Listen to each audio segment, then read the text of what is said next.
ఆంధ్రప్రదేశ్లో assembly, parliament ఎన్నికలు జరిగాయి. అధికారం మార్పిడి జరిగింది.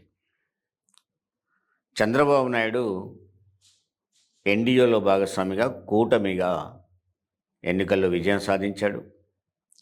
అప్పటి వరకు అధికారంలో ఉన్న జగన్మోహన్ రెడ్డి గారు భారీ ఓటమినే పొందాడు. 11 సీట్లు వచ్చాయి 151 సీట్ నుంచి. 23 సీట్లుగా ఉన్న చంద్రబాబు నాయుడు ఆ కూటమి దాదాపు 164 సీట్లు గెలిచారు. ఇది వైసీపీ కేడర్లో ఒక బాధాకరమైంది, ఒక నిస్తేజం వచ్చే అవకాశం ఉంది. టీడీపీ కేడర్లో అతి ఉత్సాహం పెరిగింది. అప్పటి వరకు సైలెంట్గా ఉన్నవాళ్ళు, వాళ్ళను ఆసరగా తీసుకొని న్యూట్రల్గా ఉండే కొంతమంది రౌడీ షీటర్లు, వీళ్ళంతా కూడా దీన్ని ఆసరగా తీసుకొని దాడులు కూడా ప్రారంభించారు. అవి ఇంకా కొనసాగుతూనే ఉన్నట్టు తెలుస్తూ ఉంది. చంద్రబాబు ప్రమాణ స్వీకారం తర్వాత ఏమైనా తగ్గుతాయేమో చూడాలి. ప్రమాణ స్వీకారం జరిగింది కాబట్టి తగ్గుతాయేమో చూడాలి. బట్ ఇక్కడ నేను చెప్పొచ్చేది ఏంటంటే, చాలామంది టీడీపీ అభిమానులు లేకపోతే ఉత్సాహంతోనో జనసేన అభిమానులు యూట్యూబ్లలో ఈ విధంగా ట్రోల్ చేస్తూ ఉన్నారు. ఏమనంటే జగన్మోహన్ రెడ్డి గారు పని అయిపోయింది, వైసీపీ పని అయిపోయింది. ఎక్కడో అసెంబ్లీలో చివర్లో కూర్చొని వెకిల నవ్వుతాడట. నేను ఒక డిస్కషన్లో విన్నా. మరి జగన్మోహన్ రెడ్డి గారు వెకిల నవ్వుతే, చంద్రబాబు నాయుడు గారు నవ్వే నవ్వు అందమైన నవ్వు అయితే, ఎవరి నాయకుడు వాళ్ళకి అందంగా అగుపడతాడు, అది వేరు. లేదు జనసేన నాయకుడు అందంగా అగుపడితే అగుపడవచ్చు. కానీ ఆ ఫిజికల్ అపీరెన్స్ని వెకిల నవ్వుతున్నాడు అనే పదాన్ని వాడుతున్నారంటే, అంటే జగన్మోహన్ రెడ్డి గారిని బలహీనపరచాలనే చర్య, రియాలిటీ మాట్లాడుతున్నారా అని చూస్తే, ఎవరైనా 4 సీట్లు వచ్చినా 5 సీట్లు వచ్చినా ఆ పక్ష నాయకుడిని ముందు సీట్లో కూర్చోబెడతారు తప్ప వెనక సీట్లో కూర్చోబెట్టరు. మరి ఈ మాత్రం కూడా వాళ్ళకి తెలియకపోతే అదేంటో తెలవాలి. రాజకీయాల్లో కొత్త కాబట్టి వచ్చిన ఊపు అలా ఊపేస్తూ ఉంది. బట్ ఏదైనా వైసీపీ అంత బలహీనపడ్డదా? అసెంబ్లీ సీట్లు 11 వచ్చినంత మాత్రాన ఇక పార్టీ లేకుండా పోద్దా అని కనుక చూస్తే, ఒక్క అనాలిసిస్ మేము ముందు పెట్టాలనుకున్నాను నేను. దేశవ్యాప్తంగా పార్లమెంట్ ఎన్నికలు జరిగిన తర్వాత చాలా మార్పులు జరిగాయి. చంద్రబాబు నాయుడు గారి మీద ఆధారపడి బీజేపీ ప్రభుత్వాన్ని పరిపాలించాల్సి వచ్చింది. నితీష్ కుమార్ లాంటి వాళ్ళ మీద ఆధారపడి మోడీ పరిపాలన చేయాల్సిన అవసరం వచ్చింది. ఈ స్థితిలో చంద్రబాబు నాయుడు దేశవ్యాప్తంగా చక్రం తిప్పుతున్నాడు అనే విషయాన్ని బాగా ఇండికేట్ చేస్తున్నారు. అది వాస్తవం కూడా, డిపెండింగ్గా ఉన్నది కాబట్టి. అయితే దేశ రాజకీయాలలో సీట్లను బట్టే మనం పార్టీల బలాబలాన్ని లెక్కేయలేం. అట్లనుకుంటే 1980లో పుట్టిన బీజేపీ పార్టీ ఓ పెద్ద పార్టీగా అవతరించినప్పటికీ కూడా 2 సీట్లే పార్లమెంట్లో గెలిచింది. అది మనం గమనంలో పెట్టుకోవాలి. 1 సీటు కూడా గెలవని పార్టీలు, ఓట్ల రీత్యా చాలా శాతం ఓట్లు పొందిన పార్టీలు కూడా ఉన్నాయి. కానీ దేశవ్యాప్తంగా జరిగిన ఎన్నికల ఒక్క అనాలిసిస్ తీస్తే, దేశవ్యాప్తంగా ఆ పార్టీల యొక్క ఓట్ల శాతాన్ని కనుక పరిశీలించి చూస్తే 1, 2, 3, 4, 5 5వ స్థానంలో వైఎస్ఆర్సీపీ ఉంది. 1, 2, 3, 4, 5, 6, 7 7వ స్థానంలో టీడీపీ ఉంది. ఇదేంటి అని మీరు అనుకోవచ్చు. వాస్తవం అది. దీంట్లోకి చాలా అనాలిసిస్ తీయాలి.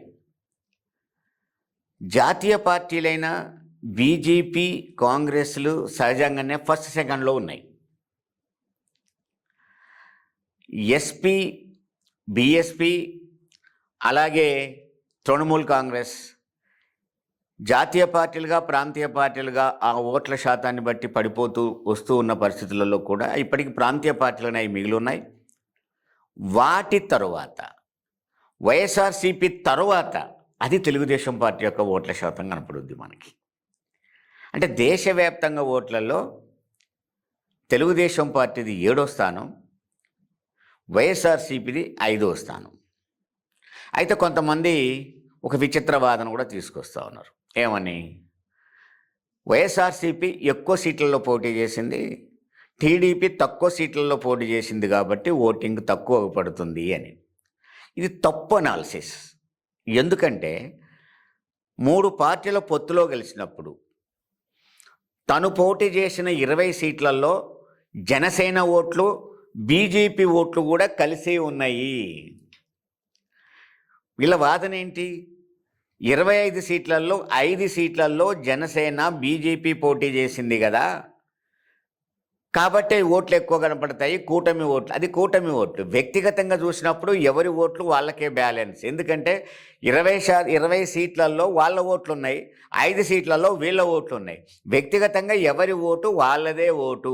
అది కనుక చూసినట్టయితే తెలుగుదేశం పార్టీ ఓటు ఖచ్చితంగా 7వ స్థానమే. ఇలా ఒక్కసారి మనం పరిశీలించి చూస్తే ఒక్క విషయం మీ దృష్టికి తీసుకురావాలి. ఇదే భారతీయ జనతా పార్టీ ఇవాళ 240 సీట్లతో తనకు తాను ఒంటరి మెజార్టీ లేకుండా పార్టీల మీద ఆధారపడి ఎన్డీఏ కూటమిగా పరిపాలన చేస్తూ అది తెచ్చుకున్న ఓట్ల శాతం ఎంతంటే 36.56%. అంటే సుమారు 36.5% మాత్రమే అది ఓట్లు తెచ్చుకుంది. అది దానితో పాటు అధికారానికి పోటీపడ్డ కాంగ్రెస్ పార్టీ మొత్తం కూటమిగా చూసినప్పుడు 240 స్థానాలు తెచ్చుకోవచ్చు, 34 స్థానాలు 234 స్థానాలు తెచ్చుకుంది. కానీ కాంగ్రెస్ ఒంటరిగానే చూసినట్టయితే కేవలం 21.96%. అంటే ఈ 2 జాతీయ పార్టీలు 1-2లో ఉన్నాయి. 36.56% ఏమో బీజేపీకి వస్తే 21.96% కాంగ్రెస్కి వచ్చాయి. ఇది ఫస్ట్, సెకండ్ ఉన్నాయి. ఇక 3, 4, 5, 6, 7 స్థానాలు చూసినట్టయితే 3వ స్థానానికి వచ్చినప్పుడు సమాజ్వాదీ పార్టీ అంటే అఖిలేష్ యాదవ్ ఉత్తరప్రదేశ్ నుంచి 4.58% ఓట్లు సంపాదించాడు. మరి పోటీ చేసిన స్థానాలు ఎక్కువగా ఉన్నాయి, అది వేరు, అది మనం మళ్ళీ అనాల్సి ఇచ్చేద్దాం. 4.58% ఎస్పీకి వచ్చినాయి. ఇది 3వ స్థానం. 4వ స్థానం వచ్చేసరికి 4.37 అంటే 4.37%తో తృణమూల్ కాంగ్రెస్ బెంగాల్లో ఓటు పొందింది. ఇది 4వ స్థానం. 5వ స్థానం పొందేసరికి 2.06%తో వైఎస్ఆర్సీపీ ఆంధ్రప్రదేశ్లో దేశవ్యాప్త ఓట్లలో 2.06%తో 5వ స్థానంలో ఉంది.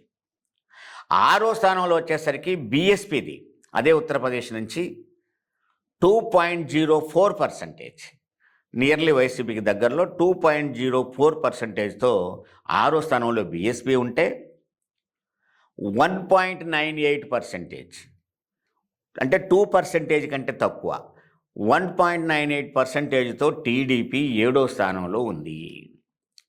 అంటే ఇక్కడ మనం వైసీపీని టీడీపీని కంపేర్ చేసి చూస్తే వైఎస్ఆర్సీపీకి పార్లమెంట్ ఎన్నికల్లో 1,34,74,874 ఓట్లు వచ్చాయి. 1,34,74,000 చిల్లర వచ్చాయి. అదే టీడీపీకి 1,25,69,179 ఓట్లు వచ్చాయి. అంటే దానికి దేనికి మనం పోల్చుకుంటే సుమారుగా 10 అంటే 125 నుంచి 134 తీసుకుంటే 9 లక్షల ఓట్లు తక్కువగా వచ్చిన విషయాన్ని మనం గమనంలో పెట్టుకోవాలి. అంటే దేశవ్యాప్తంగానే చక్రం తిప్పుతున్న పార్టీకి అసలు పడిపోయింది లేదు అని వీళ్ళు ప్రచారం చేస్తున్న పార్టీ కంటే తక్కువ ఓట్లు వచ్చాయి. స్థానంలో చూస్తే 7వ స్థానం వచ్చింది అనేది నేను చెప్పేది. దీన్ని అంత పెద్దగా అంటే 1,34,00,000 ఓట్లతో దేశంలో 5వ పార్టీగా ఉన్న పార్టీ పని అయిపోయిందట, ఇక లేదట, జగన్మోహన్ రెడ్డి గారు అయిపోయిందట, అసలు నిస్తేజం అయిపోయిందట, అది కనపడదాట అని తనకున్న మీడియాతో విచిత్రమైన ప్రచారం చేస్తూ ఉంటే తనకంటే పార్లమెంట్లో దేశంలో ఒక పెద్ద పార్టీ అనుకునే. రెండోది కూడా ఏంటి, ఇప్పటికీ వైఎస్ఆర్సీపీ ప్రాంతీయ పార్టీగా ఉంది. కానీ ఈ తెలుగుదేశం పార్టీకి రిజిస్ట్రేషన్ లేకపోవచ్చు, కానీ మాది జాతీయ పార్టీ అని చెప్పుకుంటారు. ఆంధ్రప్రదేశ్ కూడా ఒక కొత్త అధ్యక్షుడు ఇంతకుముందు ఉండేవాడు, ఇప్పుడు మళ్ళీ పల్లా శ్రీనివాస్ అనే అతన్ని ఒక అధ్యక్షుడిగా పెట్టుకున్నారు. అంటే చంద్రబాబు నాయుడు ఆల్ ఇండియా అధ్యక్షుడు. అంటే జాతీయ పార్టీ అని చెప్పుకునే పార్టీ 7వ స్థానంలో ఉంటే ఒక ఆంధ్రప్రదేశ్కే పరిమితమైన పార్టీ ఇవాళ 5వ స్థానంలోకి వచ్చింది. అందుకని ఒక పార్టీ ఓడిపోగానే అవమానకరంగా అది పనికిరాదని, ఇక నాయకుడు పనికిరాడని, పని అయిపోయిందని తప్పుడు ప్రచారాన్ని చాలా తీవ్రంగా ఖండించాల్సిన అవసరం ఉంటుంది. ఇలాంటి తప్పుడు దాడులు కూడా ఖండించాలి. నేను స్పష్టంగా చెప్తున్నాను, దేశవ్యాప్తంగా ఉన్న పార్టీలలో 5వ స్థానం వైఎస్ఆర్సీపీది, 7వ స్థానం టీడీపీది. ఇది గమనంలో ఉంచుకొని ఒక పార్టీకి నిస్తేజాన్ని అంటగట్టడం అనేది అంత మంచిది కాదు అనేదాన్ని మీ దృష్టికి పట్టుకొచ్చేది. Yeah.